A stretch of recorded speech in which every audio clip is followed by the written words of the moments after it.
Unpacking the Buddha's Second Discourse. Episode 5. Consciousness is not self. First, what do we even mean by unpacking? We can define unpacking as the intense scrutiny of traditional Buddhist and Zen texts, a scrutiny that often breaks down the texts, sentence by sentence, term by term, and occasionally word by word. And why even unpack at all? Because not all of us have the opportunity to regularly engage with a living, breathing, enlightened teacher. Understanding that in the Zen tradition, it's this engagement that substitutes for the critical reading of the traditional texts. And so for those who don't have the opportunity to regularly engage with a living teacher, there must be a return to the traditional texts as teacher.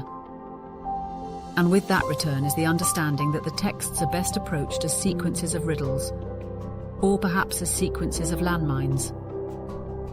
And these riddles must be reconciled, these landmines cleared, if we are to truly make progress. Let's begin. Consider the following text excerpted from the Sutta, Characteristics of the Not-Self. At one time, the Buddha was staying near Varanasi, in the deer park at Isipatana. There, the Buddha addressed the group of 5 mendicants. Mendicants. Venerable Sir, they replied. The Buddha said this: Mendicants, consciousness is not self. For if consciousness were self, it wouldn't lead to affliction. And you could compel consciousness.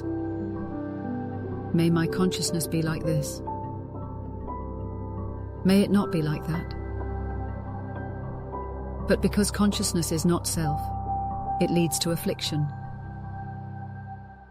And you can't compel consciousness. May my consciousness be like this. May it not be like that. And in aiding in the unpacking of this brief excerpt, we might consider a handful of questions.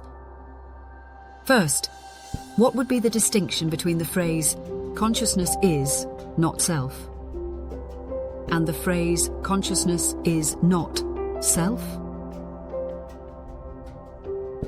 Next, what does the Buddha mean by saying one could compel consciousness if it were self? And why is the inability to do so significant? How does the Buddha use the concept of affliction to illustrate the distinction between consciousness and self? What assumptions about the nature of self is the Buddha challenging in this passage? And finally, how might this teaching about consciousness being not self also apply to the other aggregates, form, perception, feelings, and choices? And so, we've gotten started on the Buddha's second discourse. More to come.